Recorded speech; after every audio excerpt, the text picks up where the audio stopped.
effects of fragmented sleep on our health. When we say fragmented, it means a sleep that is not continual, or is not continuous sleep, at least 6-7 hours without any interruption. So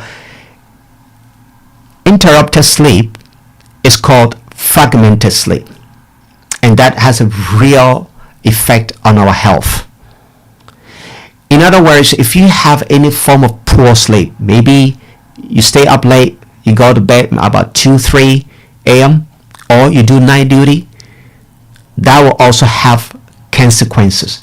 So the question is that, what is sleep? You see, sleep is a process that allows your body and brain to rest. So if you don't have the sleep, your body and brain will not rest. And when it goes on and on, there are consequences. Because it's only through sleep that energy is conserved and stored for the next day use. It's only through good sleep that your body will repair and recover. But if you don't sleep, there are complications and there's some real negative effects. Your brain will not be able to maintain itself, because only during the night that our brain cleans itself. It cleans itself, and there are new connections that are formed to prevent memory problems. And also, when the brain cleans itself, it prevents diseases like dementia, Alzheimer's, Parkinson's disease, these brain disorders. When you don't sleep or you lack sleep, your brain shrinks so quickly, and then brain disorders can develop because of a smaller brain.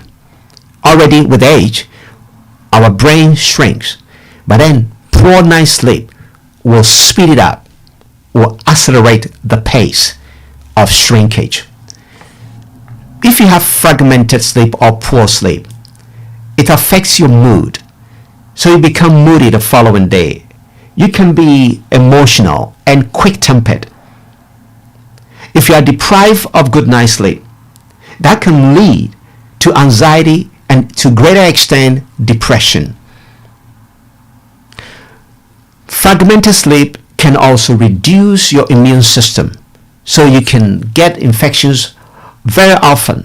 And when you catch cold or flu, it takes longer time for you to heal, and you get an infection again and again.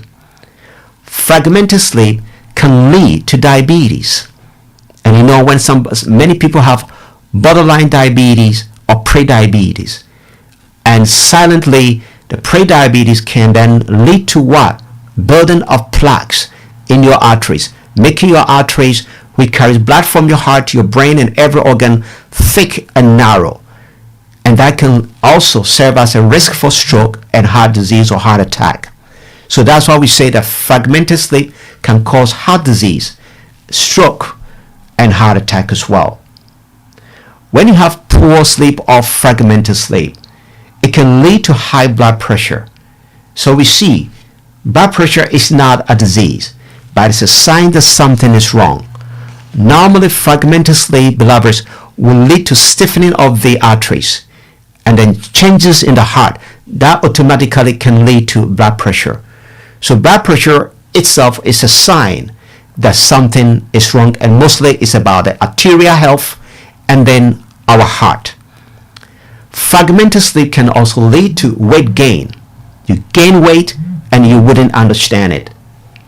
It can also lead to loss of focus and concentration. Research has proven that when you have a poor sleep in the night, if you're a driver, you can get into accidents. If you're a surgeon, you can make mistake while operating on your patient.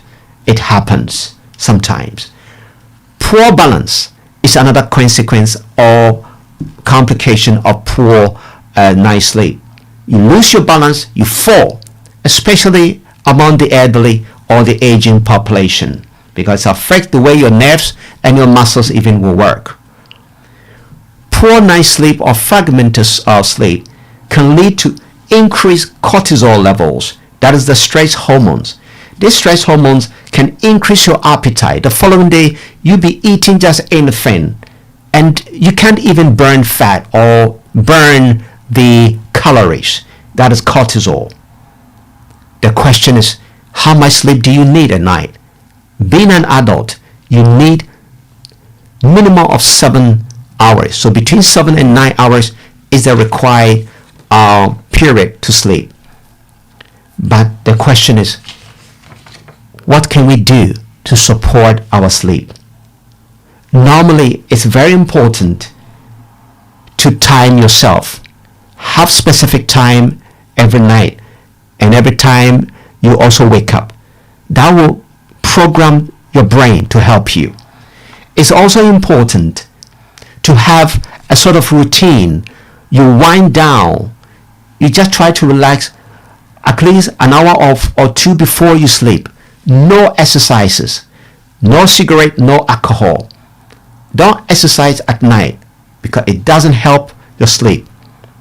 You exercise in the mornings. Also keep away from these mobile phones and laptops and television. Make sure you create dark environment. Darkness is within darkness that our body produces hormones that help us to sleep. But when you're in the light with your mobile phone in your eyes like that with the light, it's difficult for you to sleep. Don't be watching movies that will stimulate you, like scary movies and so on. Avoid them. Be watching nice and kind of happy sort of movies. And be physically active during the day. That helps a lot to sleep. Have a blackout curtains. And if your partner snores or got a teeth grinding problem, then use ear plugs. That will also help you. Have very comfortable mattress, bed sheets and blankets and so on. That's attractive for you even to sleep. Beloveds, these are the tips to help out to sleep well. As you listen to me, maybe you don't have sleeping problem. You have different chronic problems. If you have a sleeping problem, there are natural ways to support you apart from the advice I've given you. If you have other chronic issues, just give me a call. Diabetes, heart problems, heart failure, skin problems, etc. Or any chronic problems that or disease that have been in your body for long. Reach out to this number. It's a WhatsApp number. When you call in outside the UK, it's +44 738 464 7300. If you call it within the UK, it's 0738 464 7300. If you want to learn more, visit me on my YouTube channel. Put in Dr. James Natural Link. Dr. James Natural Link, and go there to subscribe and click the like buttons.